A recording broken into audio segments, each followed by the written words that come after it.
Alors là, je suis parti quelques jours me ressourcer dans la Haute-Vallée et c'est magnifique.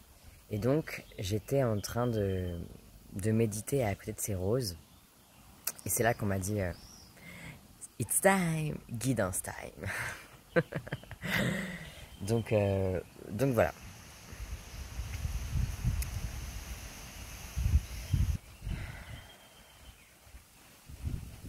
Nous t'avons dit de t'arrêter à côté de ces roses, de méditer à côté de ces roses. Car vous, les êtres humains, vous êtes comme des roses. Vous êtes magnifiques. Et en même temps, vous êtes éphémères. C'est-à-dire que il faut que vous appreniez de plus en plus à savourer le moment présent, car il n'y a que ça que vous connaissez réellement. Ce qu'on vous dit, vous le savez déjà, rien d'extraordinaire peut-être pensez-vous. Mais en fait, il s'agit vraiment de savourer le moment présent. Et quand on dit ces mots-là, on les pèse. Savourer le moment présent, ça veut dire le vivre pleinement, être dans le corps, être dans le cœur, et ne pas être dans le mental. Quoi qu'il se passe, votre vie se déroulera à merveille. Alors lâchez ce mental qui vous encombre, et soyez juste comme une fleur qui prend le soleil, qui aime se laisser bercer par le vent. Et plus elle est dans le soleil et se laisse bercer par le vent, et plus elle grandit et plus elle devient belle. D'ailleurs, si les roses ou si les plantes étaient amenées vraiment, par exemple, à mentaliser, alors elles n'arriveraient pas à grandir, ou alors elles se flétriraient en quelque temps à peine, parce que c'est impossible de pouvoir grandir tout en étant dans le mental. Ce qui vous fait grandir, c'est les éléments autour de vous. Ce qui vous fait grandir, c'est qui vous êtes, c'est votre essence, c'est votre rôle. La rose a une mission, tout comme vous, vous avez une mission.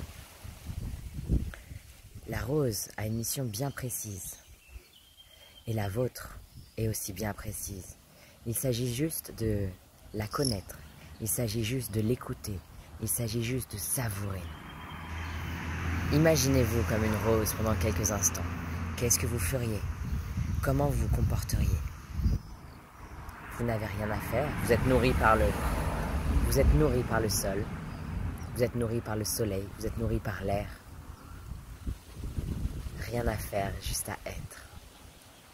Oui, la vie peut être aussi simple. Alors bien sûr, vous avez aussi des choses à faire dans la matière.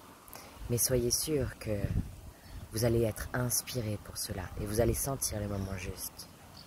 Et surtout qu'en ce moment, on parle aussi beaucoup de mission de vie. C'est quelque chose qui est souvent autour de vous.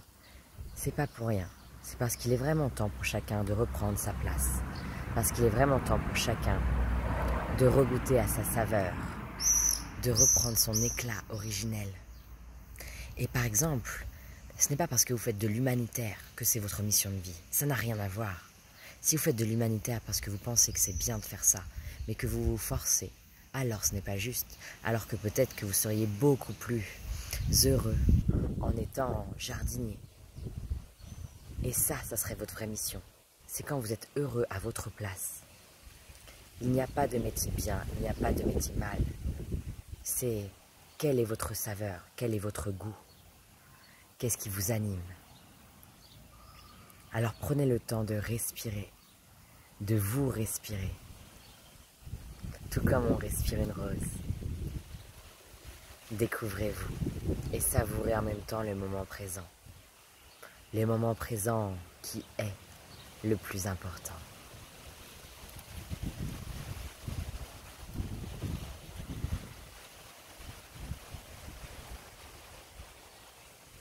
Elles sentent trop bon.